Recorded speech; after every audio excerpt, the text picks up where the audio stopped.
Since Ford's invention of the assembly line in the early 1900s, vehicle production and transportation methods have come a long way. Recent US consumer reports find that a majority of drivers are interested in getting an electric vehicle in the future, with overall cost savings being a key reason cited. What are the implications behind consumers making the switch to electric vehicles? And how prepared is the auto industry in meeting consumer demand? My name is Anuraja Kumar, and to help me answer those questions and more, I'm pleased to be joined by John Hurt, research analyst covering mobility here at Neuberger Berman, to share more about electric vehicles and more. John, thank you for joining me today. Thank you for having me. Now, John, the concept of electric vehicles isn't particularly new, but it seems like it's getting a lot of traction, for lack of a better term, now more than ever. Could you tell us a bit more about what's the latest in electrification of vehicles today? Sure. First, let's define what we mean by electrification. And broadly speaking, there are two types. So there's the battery electric vehicle, which is 100% powered by the battery. Then there are also hybrid vehicles, which typically has a smaller battery as well as an internal combustion engine. And of course, as some folks would know, some of these hybrids are plugged in and some are not.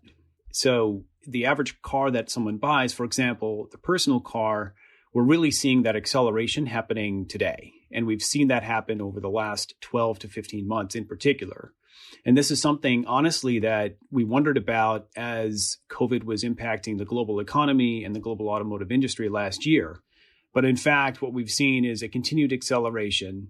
And when we look at the percentage of new car sales that are either battery electric or plug-in hybrid, year to date has been approximately 10%. And if I compare that back to 2019, it was maybe 3 or 4%.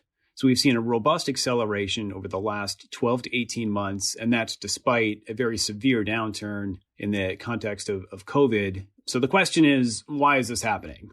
And part of this is policy driven. And there are strong incentives in place for EVs across Europe, across China, and then now possibly in the US as well, given the aspirations of the Biden administration. And part of this is also consumer driven. So this is a generational shift that we're seeing where the younger generation generally tends to be a little bit more environmentally conscious. And one recent automaker mentioned that in a study that they did, that 64% of their customers are willing to actually pay more for a product that is environmentally friendlier. And that same automaker also found that 3/4 of millennials are willing to change brands based on sustainability criteria. And you might say, well, how does that compare to other generations?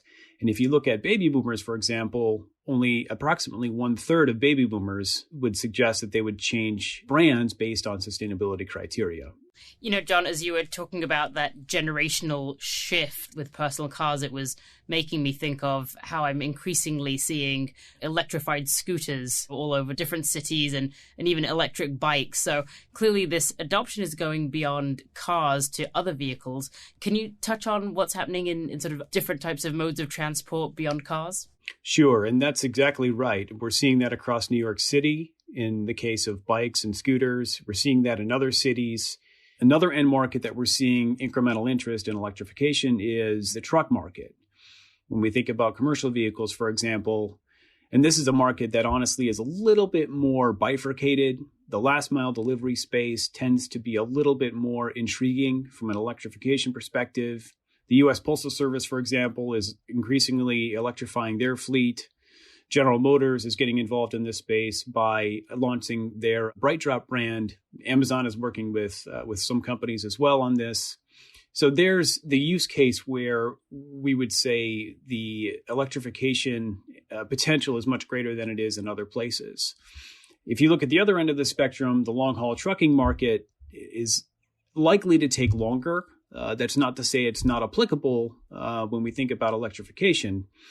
But the heavy truck space is much more difficult, at least in the near term. Batteries are heavy, payloads are heavy, and the bigger the battery, the less cargo that you can haul. So there's also a revenue loss component to that.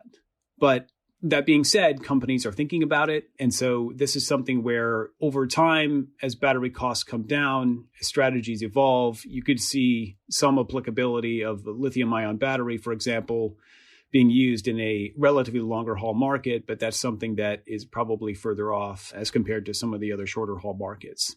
So the timing in terms of how long it's going to take a fleet to convert to a pure battery electric or a fleet that has the majority of their vehicles as battery electric is going to take relatively longer for the long haul truck market as compared to the last mile delivery space, as an example.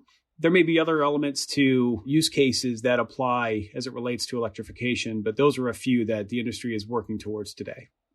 Great. That's terrific and very comprehensive, John. Thank you very much. Now, I'd like to focus on a couple of the vehicle types that you mentioned in your opening. You talked about cars and trucks. What are the auto and truck companies doing to meet the demand for electric vehicles? And I'm particularly interested in affordability as well as addressing the competition. Sure. So the auto industry has been essentially pushed very extensively by Tesla. So the industry, I think broadly defined, is trying to catch up. And then for those that do catch up, the onus is going to be on them to try to essentially keep pace with Tesla. And this is in relation to battery capacity, battery cost, and other features of the vehicle, whether that's in relation to over-the-air updates, autonomy, think about highway autopilot, and then also just volumes. Tesla produced 500,000 vehicles last year and has ambitions to grow meaningfully off of that base. So to do this, global automakers and startups, to be fair, are spending billions and billions of dollars to do so. They're launching many new models. These companies have targets by 2025 or 2030 to have a certain number of vehicles available, a certain number of models that are available. And for some companies, this is a complete 180-degree change. If I think about the Hummer as an example, which is an interesting development in what used to be a brand that was really the epitome of a gas guzzler. It would get 5 to 10 miles per gallon. And GM has effectively rebranded that vehicle, and now it's being dubbed as the Hummer EV. It's pure battery electric. The plan is for the pickup truck variant of that particular vehicle to get 350 miles of range when that version comes out in a matter of a few months. So it's a complete 180-degree shift for the Hummer brand, and it's really one example of how the industry is trying to evolve and strive for differentiation as well within the context of the EV space. And really, it's in some ways reflective of that broader shift across the industry, which is a more keen awareness of climate change and ESG considerations, as well as the policy landscape and evolving consumer preferences. But if we zoom back out for a moment, bigger picture, as a function of some of those investments that we're seeing more capability as well. So take GM, for example, as it relates to highway autonomy. GM is increasingly rolling out a feature called Super Cruise to its vehicles. And think about that as something akin to Tesla's autopilot. And other OEMs have similar plans because at the end of the day, they're also trying to catch up with the features and functionalities that Tesla has. You also mentioned affordability. And I think this is something that the industry is also trying to strive for because it also refers back to the competitiveness of the vehicles that a given OEM is putting out into the marketplace. And while the Hummer EV, as an example, starts at 80,000 and goes all the way up to 113,000, clearly is not exactly a mass market price point, but overall the industry is pushing hard to make EVs more affordable. I think Tesla in particular has gone on record saying that they want to have a $25,000 vehicle. GM has said they want to have an EV for everyone. So the key point here is that the industry is trying to make its vehicles more affordable. And to do that, they're having to drive down the battery cost. And as EV adoption grows, that will drive more volumes across those batteries. Those battery costs will come down and ultimately make those EVs much more affordable to the end consumer. So just one example on that front, Tesla said at its battery day last year that they want to reduce their battery cost by over 50% in just a few years' time. Now, we'll see whether or not they are successful in that regard, but that gives you a sense of what the industry is attempting to accomplish. Terrific. I didn't know that Tesla had a battery day. That sounds very interesting. So what does electrification mean from a policy perspective? It's something that you touched on in some of your opening comments, but as you said, President Biden and his administration has dedicated, a huge amount of resources to electrification initiatives. What are some of your thoughts there in the US, as well as maybe policy outside of the US? Sure. So the Biden administration has proposed allocating approximately $174 billion on electrification here in the U.S. And what's important here is that this would be a very notable shift in the U.S. landscape because on a relative basis, the U.S. has actually been a laggard relative to other parts of the world like Europe and China in terms of electric vehicle adoption, hybrid adoption, et cetera. And the $174 billion is notable in part because of its size, but then also because of the nature in which that money would be spent. And it really addresses a number of different areas. It addresses consumer subsidies to make those EVs more affordable upfront. It involves direct government purchases of EVs, charging infrastructure, and it also has certain funds available for R&D across a number of areas, and one of those areas happens to be battery research. So thinking about changing the complexity and the composition of the battery to make it more capable, to make it more affordable. And so this is something that could be a really important shift because if the U.S., in fact, becomes more environmentally friendly and pushes EVs in a more substantive way, they would effectively join what we're seeing in Europe and what we're seeing in China, which are two very, very important markets in the context of the global economy and obviously as it relates to automotive specifically. And so far, we've seen Europe as a leader or one of the leaders. And really, this dates back to the Dieselgate scandal, where certain European OEMs were caught essentially cheating on the degree to which their vehicles were emitting harmful chemicals into the atmosphere. So accordingly, that essentially put the European Union on a course of action to meaningfully reduce their CO2 emissions. And we're seeing the manifestation of that groundwork implementing these CO2 targets, which will become increasingly onerous over time. Those targets started last year in what we would deem a phase-in, and then they kicked in full force in 2021. There's another hurdle in 2025 that OEMs in Europe have to clear, another target in 2030 that they have to clear. So these targets increasingly will cause new vehicles in Europe to be electrified. So we'll see even more EVs, even more hybrids. And so this is not something that's going to be going away anytime soon. And then, of course, in China, they've been a leader in electrification as well. And they've been incentivizing electric vehicles for some time, demonstrating that they are prioritizing the climate. There are license plate restrictions in place. There are incentives in place.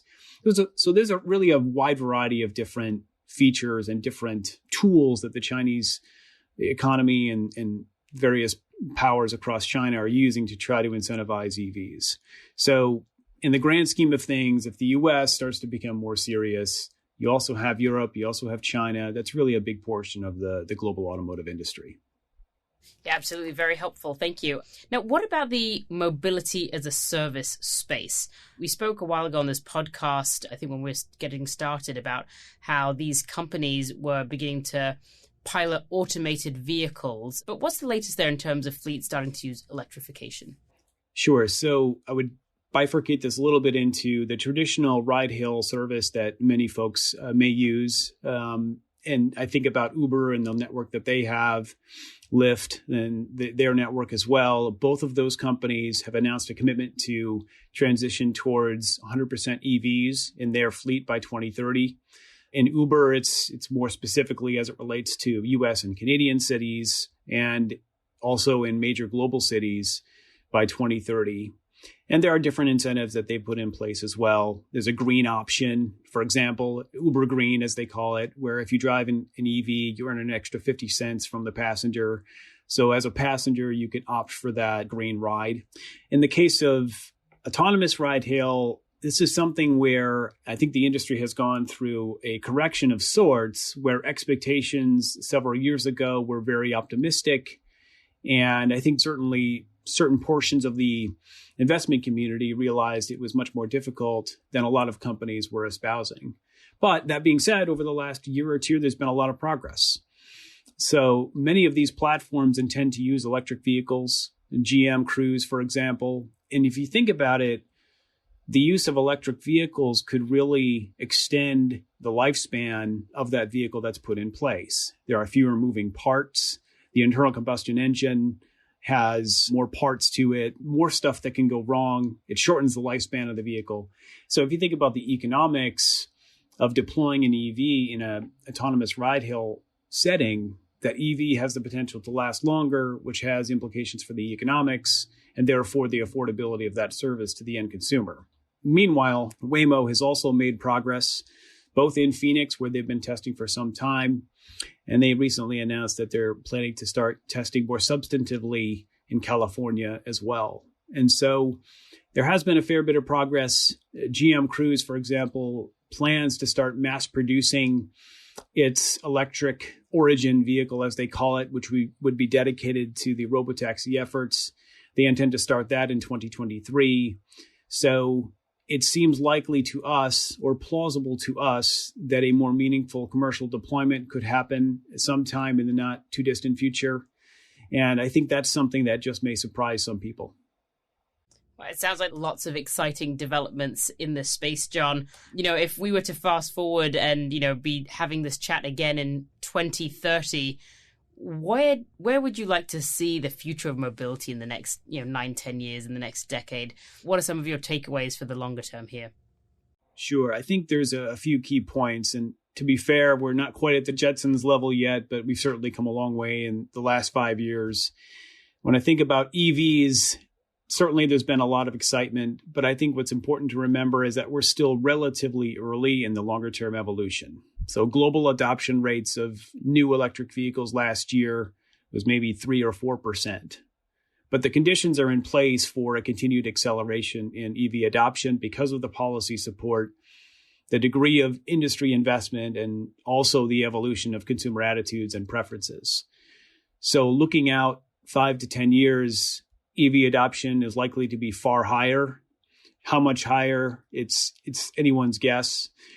But I think the direction is clearly up and to the right as it relates to new EV adoption. And the second point that I would reference here is that electrification can have broad implications. It can have implications for how people are moved, how goods are moved, which is why I think the developments as it relates to robotaxi R&D efforts and early signs of commercialization could have implications of how people and goods move around a given city.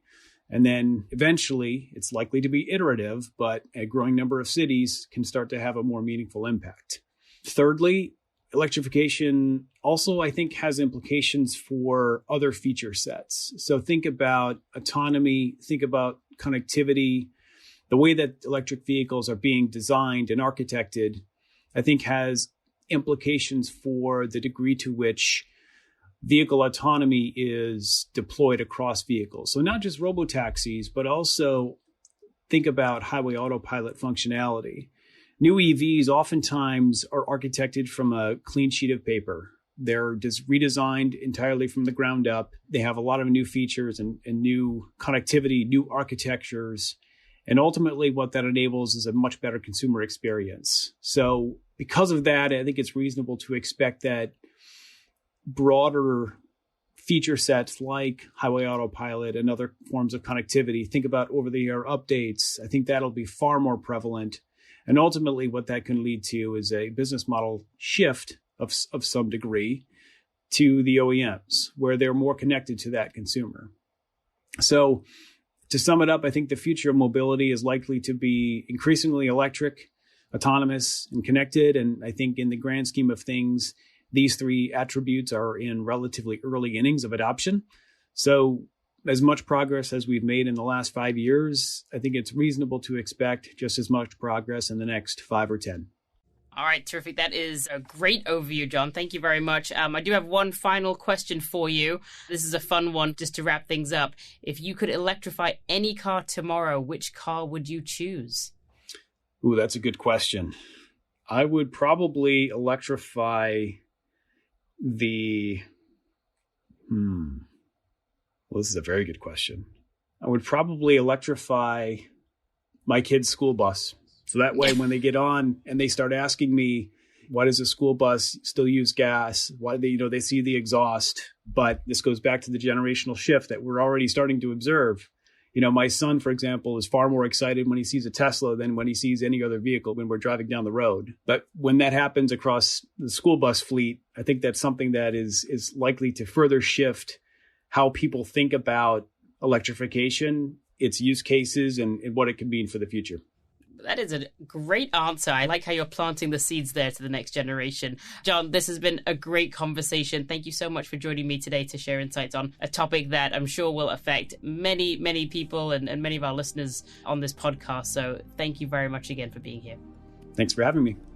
And to our listeners, if you like what you've heard on Disruptive Forces, you can subscribe to the show via Apple Podcasts, Google Podcast, or Spotify, or you can visit our website, www.nb.com/disruptive forces, for previous episodes, as well as more information about our firm and offerings.